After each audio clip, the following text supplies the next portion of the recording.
Morning बच्चों, कैसे हो आप लोग? घर पर रहिए, सुरक्षित रहिए और पढ़ते रहिए, ठीक है।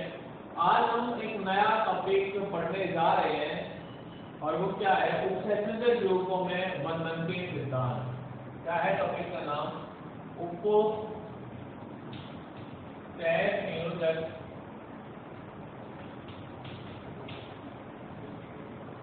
यौगिकों में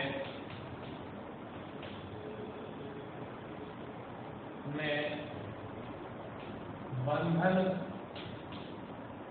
के सिद्धांत, ठीक है। उपसंयोजक यौगिकों में बंधन के सिद्धांत, ठीक है, क्लियर।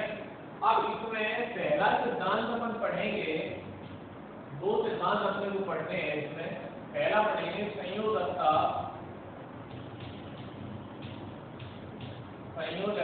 बंध सिद्धांत, ठीक है। अब इसको समझना शुरू करेंगे। वैलेंस बॉन्ड थ्योरी, VBC, ठीक है। और दूसरा पढ़ेंगे क्रिस्टल क्षेत्र सिद्धांत,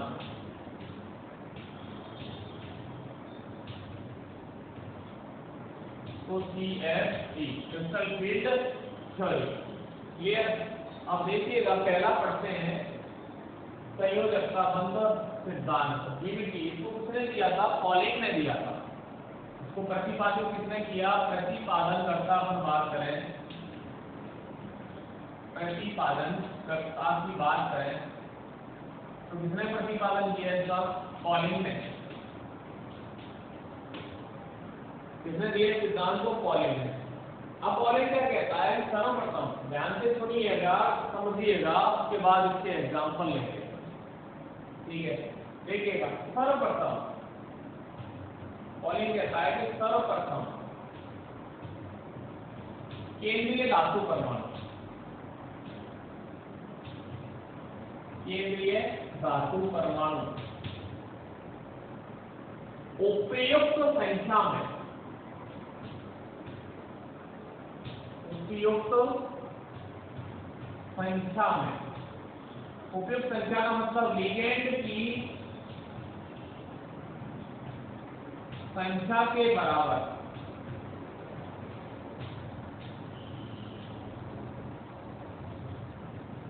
लिगेंड की संख्या के बराबर। ये पहला ही पॉइंट बहुत ज्यादा इंपॉर्टेंट है, इसको समझने का प्रयास करना कि सबसे पहले केंद्रीय धातु परमाणु जो उपसंयोजक यौगिकों में, संकुल यौगिकों में जो केंद्रीय धातु परमाणु होगा उपयुक्त संख्या, उपयुक्त संख्या का मतलब यहाँ कि लिगेंड की संख्या के बराबर। समन्वय मंडल में जितने लिगेंड उपस्थित होंगे, अगर 2 लिगेंड है तो 2 और 4 लिगेंड है तो 4, 6 लिगेंड है तो 6, लिगेंड की संख्या के बराबर रिक्त कक्षक उपलब्ध कराता है। क्या कराएगा? रिक्त कक्षक। क्या उपलब्ध कराएगा? रिक्त कक्षक उपलब्ध कराएगा। कौन उपलब्ध कराएगा? केंद्रीय धातु परमाणु। अगर कौन का जवाब देना तो रिक्त कक्षक उपलब्ध कराता है। कौन उपलब्ध कराएगा? केंद्रीय धातु परमाणु। कितने? तो लिगेंड की संख्या के बराबर उपलब्ध कराता है, जो लिगेंड के साथ में उपसंयोजक बंध का निर्माण करते हैं।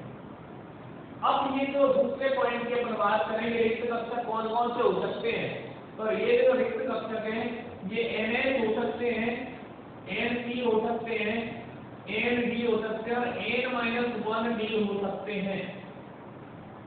ये हो सकते हैं कौन कौन से? NN, NC, ND और N-1D, ये रिक्त कक्षक हो सकते हैं। और ये रिक्त कक्षक परस्पर आपस में मिश्रित होकर के, या ये कहते हैं कि संकरण करेंगे और संकरण करके नए कक्षकों का निर्माण करते हैं जिनकी ऊर्जा समान होगी। ये कहें कि समान ऊर्जा वाले नए कक्षकों का निर्माण करते हैं। ये क्या करेंगे? पहले संकरण करेंगे और संकरण से क्या बनेंगे? समान ऊर्जा के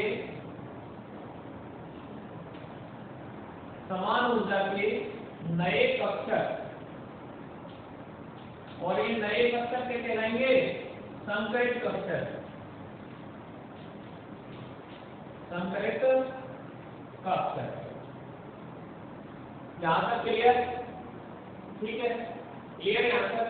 सबसे पहले केंद्रीय धातु परमाणु उपयुक्त संख्या में, उपयुक्त संख्या से मतलब लिगेंड की संख्या के बराबर क्या उपलब्ध कराएगा? रिक्त कक्षक उपलब्ध कराएगा। ये रिक्त कक्षक कौन होंगे? NH हो सकते हैं, NP हो सकते हैं, ND हो सकते हैं, N-1D हो सकते हैं। ठीक है, ये संकरित कक्षक लिगेंडों के कक्षकों के साथ में, ये जो संकरित कक्षक हैं ये किसके साथ में? लिगेंड के कक्षकों के साथ क्या करेंगे? अति व्यापन करते हैं। लिगेंड के कक्षकों के साथ क्या करेंगे? अति व्यापन करते हैं। और अति व्यापन करने के बाद में लिगेंड अति व्यापन के दौरान लिगेंड के कक्षक बंद बनाने के लिए धातु परमाणु को इलेक्ट्रॉन युग्म उपलब्ध कराता है। लिगेंड के कक्षक बंद बनाने के लिए धातु परमाणु को अपने इलेक्ट्रॉन युग्म उपलब्ध कराता है, जिससे बंध का निर्माण होता है। और इससे बनने वाला बंध कैसा होता है? दिशात्मक होता है। कैसा होगा? दिशात्मक होता है।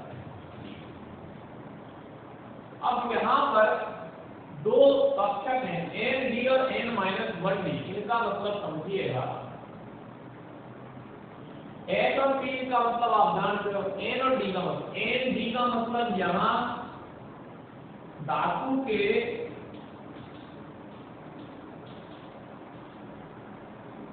बाह्यतम D कक्षक, और ND का मतलब N-1D का मतलब आंतरिक D कक्षक, आंतरिक D कक्षक संकरण में भाग लेते हैं। ठीक है, अब यहाँ इन दोनों की बात करें तो अगर बाह्यतम D कक्षक या ND कक्षक भाग लेते हैं, यदि संकरण में धातु परमाणु के बाह्यतम D कक्षक भाग लेते हैं तो बनने वाला जो संकुल होगा वो उच्च चक्रण संकुल होगा या बाह्य कक्षक संकुल होगा, या इसको कहते हैं उच्च चक्रण संकुल। क्लियर? कब? जब ND या बाह्यतम D कक्षक भाग लेंगे।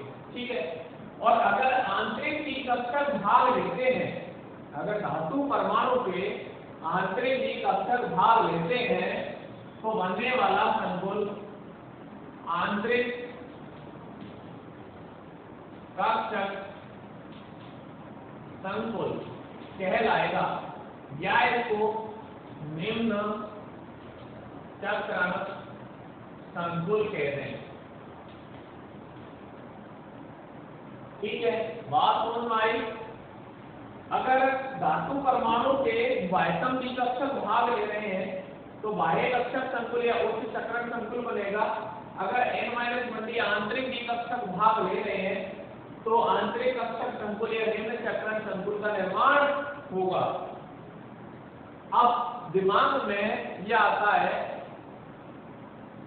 कि कब बाह्य कक्षक संकुल बने और कब आंतरिक चक्रण संकुल बने, आंतरिक कक्षक संकुल बने, निम्न चक्रण संकुल का निर्माण। वैसे कैसे पता लगेगा हमें कि निम्न चक्रण होगा या उच्च चक्रण होगा, या बाह्य होगा या आंतरिक होगा? तो यहाँ थोड़ा सा आपको इतना करना है कि यदि लिगेंड दुर्बल होगा, ध्यान रखना, लिगेंड कैसे है? दुर्बल। दुर्बल लिगेंड है तो सदैव बाह्य कक्षक संकुल या उच्च चक्रण संकुल का निर्माण होगा। और अगर लिगेंड प्रबल है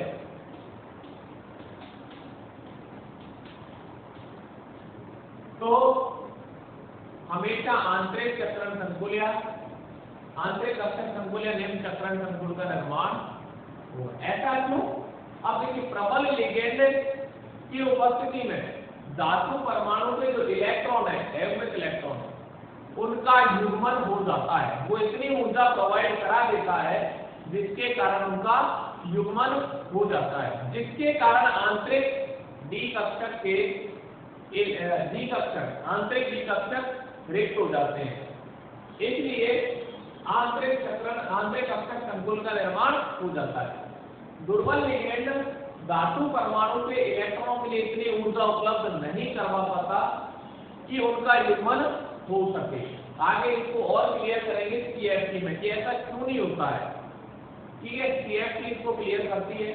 तो इतनी ऊर्जा उपलब्ध नहीं हो पाती जिसके कारण उनका युग्मन हो जाए, जिसके कारण आंतरिक निकक्षक रिक्त नहीं हो पाते, वहां से बाह्य निकक्षक भाग लेते हैं, जिसके कारण बाह्य कक्षक संकुल या उच्च चक्रण संकुल का निर्माण होता है।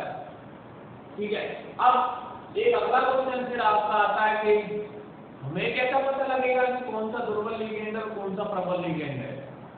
सही सी बात है।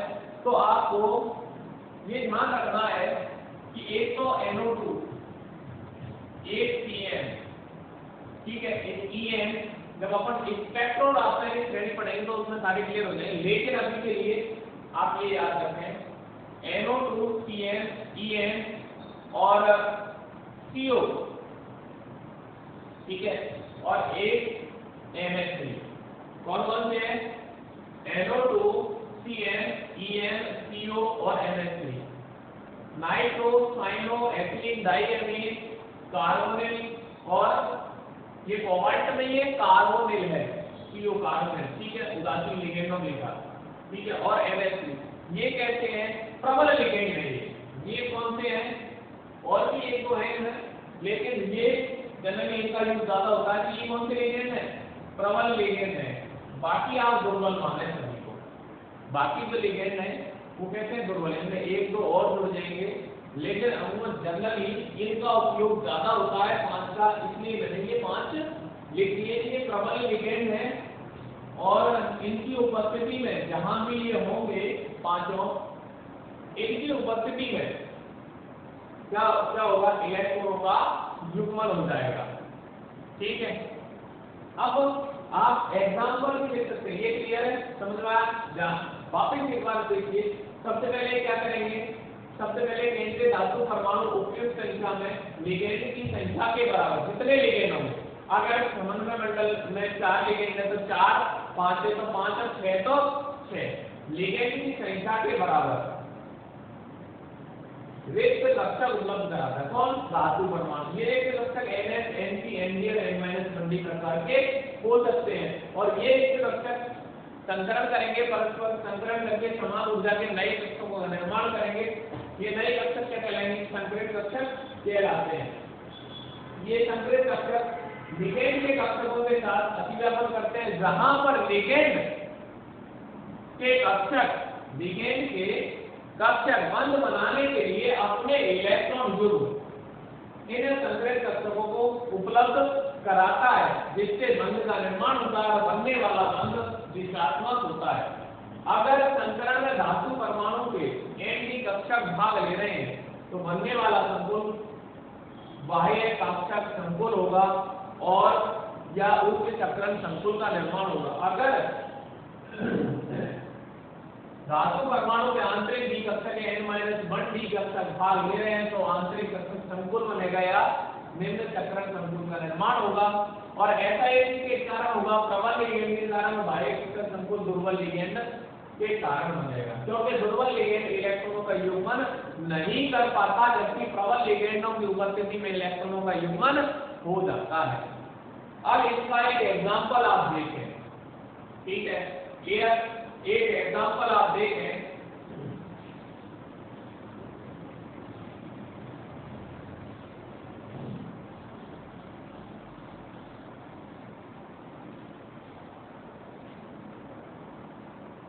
एग्जांपल देखें CO NH3 का मॉल 3+।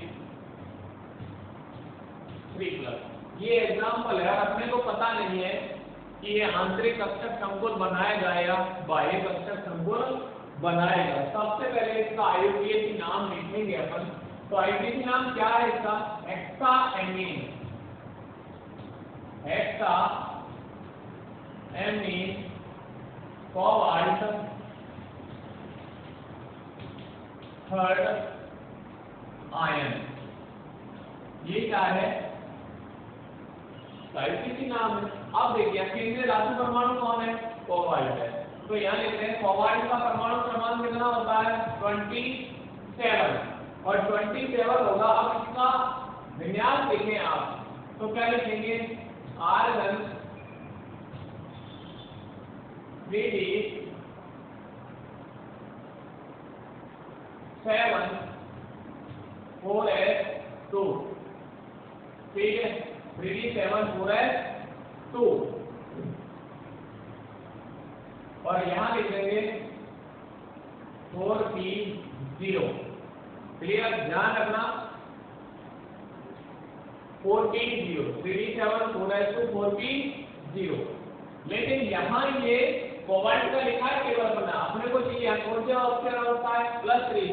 तो CO3+ देखें आप, CO3+ का विन्यास आप देखेंगे तो परमाणु क्रमांक तो 27 ही रहेगा, ठीक है। 3 इलेक्ट्रॉन निकाल दें, आर्गन 2 तो निकलेंगे H से, 1 निकलेगा D से, तो 3d6 4s0 और 4p0, ठीक है। अब देखिए D कितने प्रकार के? 5 प्रकार के। H अकेला होता है और P कितने प्रकार के? 3 प्रकार के। क्लियर? ये 4p0, ये 4s0 और ये 3d6 है। अब 5 में इलेक्ट्रॉन भरे, 1 2 3 4 5 और 6 इलेक्ट्रॉन। यहाँ एक कक्षा कितने हैं? 1 2 3 4 है और अपने को जरूरत कितने की है? आवश्यकता कितने की है? 6 की, क्योंकि अपने पहला पॉइंट पढ़ा था अभी। क्या पढ़ा? कि सर्वोत्तम धातु परमाणु उपयुक्त संख्या में लिगेंड की संख्या के बराबर, लिगेंड की संख्या कितनी है? 6। लिगेंड की संख्या के बराबर एक कक्षक उपलब्ध कराएगा। अब वो S हो सकते हैं, P हो सकते हैं और D हो सकते हैं। तो कितने दिख रहे हैं अपने को? यहाँ 4। कितने कमी है? 2 की। तो क्या करेंगे? लिगेंड कैसा है? यहाँ लिगेंड NH3 और अभी बताया था 5 लिगेंड NH3 भी शामिल है उसमें। कैसा है? प्रबल लिगेंड। तो प्रबल लिगेंड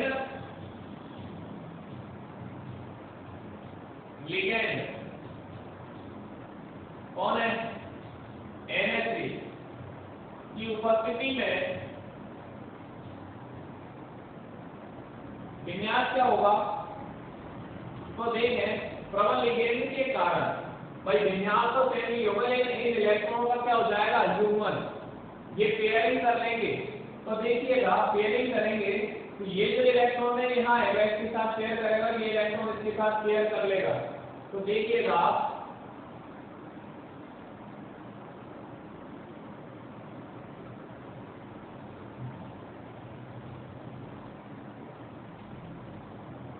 ये तो पेयर में पेयरिंग पहले ही पेयर में है, ये अकेला एक इलेक्ट्रॉन, तो ये इलेक्ट्रॉन आ जाएगा तो ये पेयरिंग हो गई। और यहाँ एक इलेक्ट्रॉन है, ये इलेक्ट्रॉन इसके साथ आएगा तो ये पेयरिंग हो गई।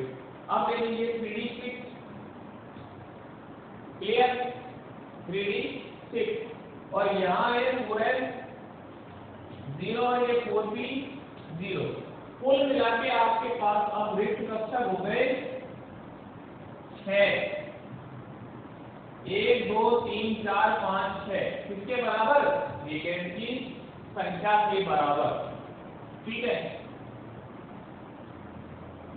तो आप देखें 6 कौन से हो गए? 1 2 तो D है, 1 और 1 2, तो यहाँ लिख देंगे D2, 1 S है S और 3 P है तो P3।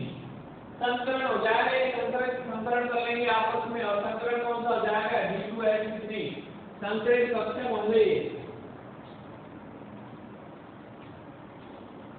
संकरित D2S3 संकरित कक्षक। आप देखिएगा इनको एक साथ लिखें अपन।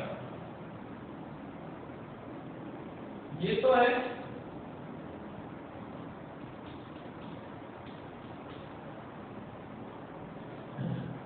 3d6 इन ये वाले और 6 एक साथ लिख दें अपन संकरित कक्षक।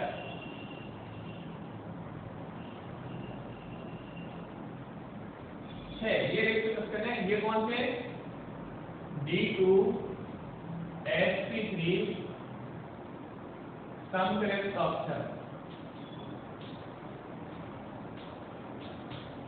ठीक है, अब इन 6 संकरित कक्षकों रिक्तन में क्या करेगा, ये जो NH3 है लिगेंड, ये अपने इलेक्ट्रॉन युग्म उपलब्ध करा देगा। देखिएगा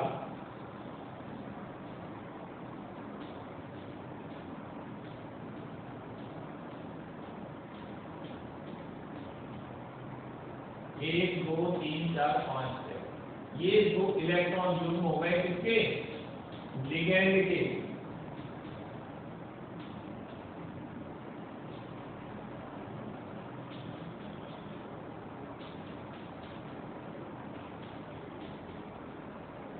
ये तो 6 ऑक्सीजन बंधनों का निर्माण हो जाएगा। अब इसकी ज्यामिति कैसी होगी, कि ज्यामिति बनेगी तो इस टाइप से देखिएगा।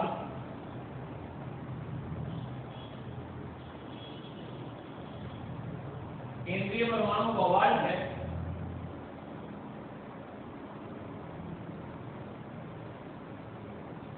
NH3 जोड़ देंगे,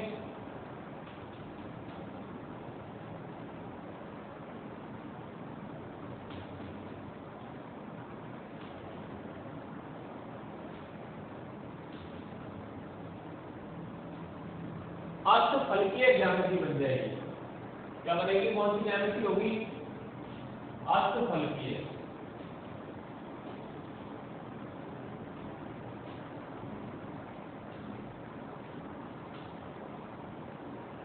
ठीक है, अष्टफलकीय ज्यामिति होगी।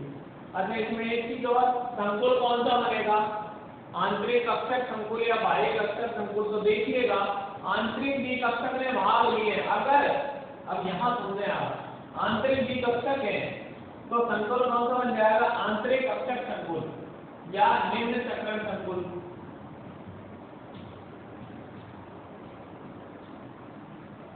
या आंतरिक कक्षक संकुल। समझने वाली बात यह है कि अगर यहाँ ये इलेक्ट्रॉनों का पेयरिंग नहीं हो पाती, अगर ये लिगेंड यहाँ दुर्बल होता और पेयरिंग नहीं हो पाती इस प्रकार से, तो फिर ये द्विकक्षक भाग लेने करके यहाँ पूर्ण D0 आपको लेना पड़ता। तो ये आंतरिक द्विकक्षक होकर के बाह्य द्विकक्षक होते हैं। अगला एग्जांपल अपन देखते हैं। ठीक है, संकरण कौन सा होगा इसमें, तो यहाँ दिखा दिया आपको। संकरण कौन सा हो गया, D2sp3 संकरण है इसमें। संकरण कौन सा है, D2sp3। इसके अलावा आप तो यहाँ चुंबकीय गुण भी देख सकते हैं कि अनुचुंबकीय होगा या प्रतिचुंबकीय होगा। तो आपको चुंबकीय गुण देखने के लिए क्या करना है कि इसमें एटॉमिक इलेक्ट्रॉन देखने हैं। एटॉमिक इलेक्ट्रॉन पेयरिंग के बाद देखने हैं, पेयरिंग हो रही है या नहीं हो रही है उसके बाद देखने हैं। इसमें यहाँ नहीं देखने हैं, यहाँ देखने हैं पेयरिंग के बाद कितने एटॉमिक इलेक्ट्रॉन शेष रह रहे हैं। तो यहाँ तो कोई भी एटॉमिक इलेक्ट्रॉन शेष नहीं है, तो फिर ये कैसा होगा, प्रतिचुंबकीय होगा। कैसा होगा, ये प्रतिचुंबकीय। ठीक है, कैसा होगा, प्रतिचुंबकीय होगा। ज्यामिति कैसी होगी इसकी, अष्टफलकीय होगी। और ये संकुल कैसा आएगा, निम्न चक्रण संकुल या आंतरिक कक्षक संकुल का निर्माण करता है। क्लियर। और इसका एग्जांपल आप देख लेंगे, एक एग्जांपल और देख लें।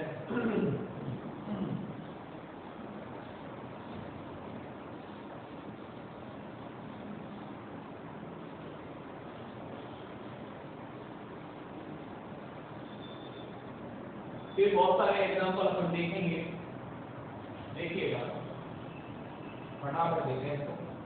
इसी में ले रहा है COF6 -3। ठीक है, COF6 -3 हेक्सा फ्लोरो कोबाल्टेट थर्ड। ठीक है, आयन अब इसमें भी केंद्रीय परमाणु कोबाल्ट है, तो CO 27 argon 3D7 4s2 4p0। अब आपको पता है, अपने को कैसे पता लगेगा कि आंतरिक विकर्षण भाग ले या बाह्यतम विकर्षण की यहाँ के लिए निगेटिव कैसा है, दुर्बल है तो बेयरिंग नहीं होगा तो आंतरिक विकर्षण भाग नहीं लेंगे, तो यहाँ क्या लिखते हैं, क्या लिखेंगे 4d0 क्लियर। अब देखें फिर PO3+ का विन्यास देखें, आर्गन 3D निकल लेंगे, 3D6 4s0 4p0 और 4d0। देखिएगा लिगेंड कैसा है, दुर्बल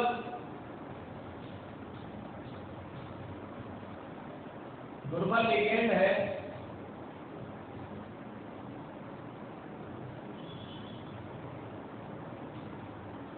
ये 4s0 4p0 और 4d0। दुर्बल लिगेंड है तो पेयरिंग तो नहीं हो पाएगी, दुर्बल लिगेंड F- की उपस्थिति में इलेक्ट्रॉन का युग्मन नहीं हो पाता, ठीक है। तो विन्यास सेम रहेगा। अब आपको कक्षा कितने चाहिए, 6 ही चाहिए। देखें आप, ये तो ऐसे ही रहेंगे,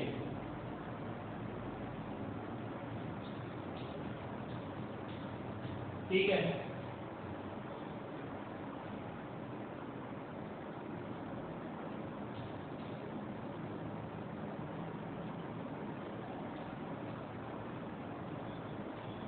तो देखिए ये 4s है, 4p है और 4d0। आपको कितने चाहिए, 6। तो एक तो आप s लेंगे, 3 p लेंगे, 4 और 2 हो गए d। टोटल कितने हो गए, ये हो गए s, एक s 3 p s3 d2 संकरित स्ट्रक्चर, ठीक है। अब देखिएगा 6 एक साथ लिख दिया हमने,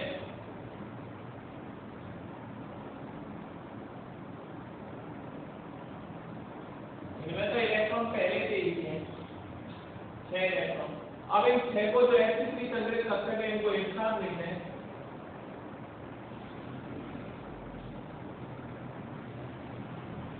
ये है sp3d2 संकरित स्ट्रक्चर।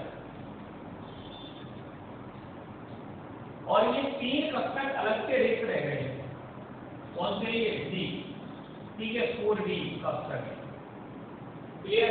अब देखें यहाँ क्या होगा, अब इन 6 कक्षकों में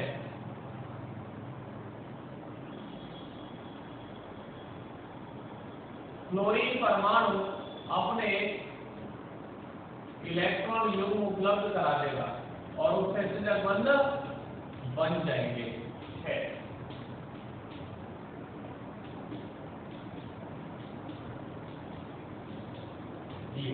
इसकी भी ज्यामिति कैसी होगी, की ही होगी,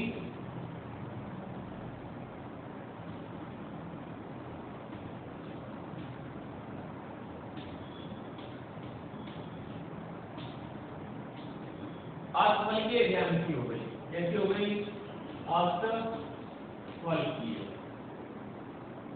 ज्यामिति, ठीक है। लेकिन इसमें संकुल कौन सा बनेगा, आंतरिक है बाह्य। अब देखिएगा इसमें आंतरिक विकर्षकों ने संकरण में भाग नहीं लिया है, ये आंतरिक विकर्षक सेम जैसे थे वैसे है।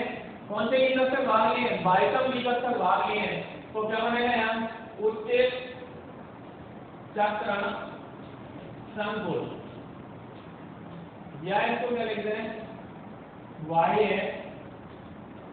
चक्र संकुल, क्लियर, ठीक है। संकरण कौन सा होगा, sp3d2। अच्छा अणु चुंबकीय हो गया, प्रति चुंबकीय। तो देखिएगा यहाँ इसके पास कितने इलेक्ट्रॉन है, एनएच इलेक्ट्रॉन, 4 एनएच इलेक्ट्रॉन है। और एनएच इलेक्ट्रॉन की उपस्थिति का नहीं कैसा होगा, अणु चुंबकीय, क्लियर? समझ में आई बात? आप प्रैक्टिस करें, जो चीज समझ में नहीं आ रही है उसको पूछें, ठीक है?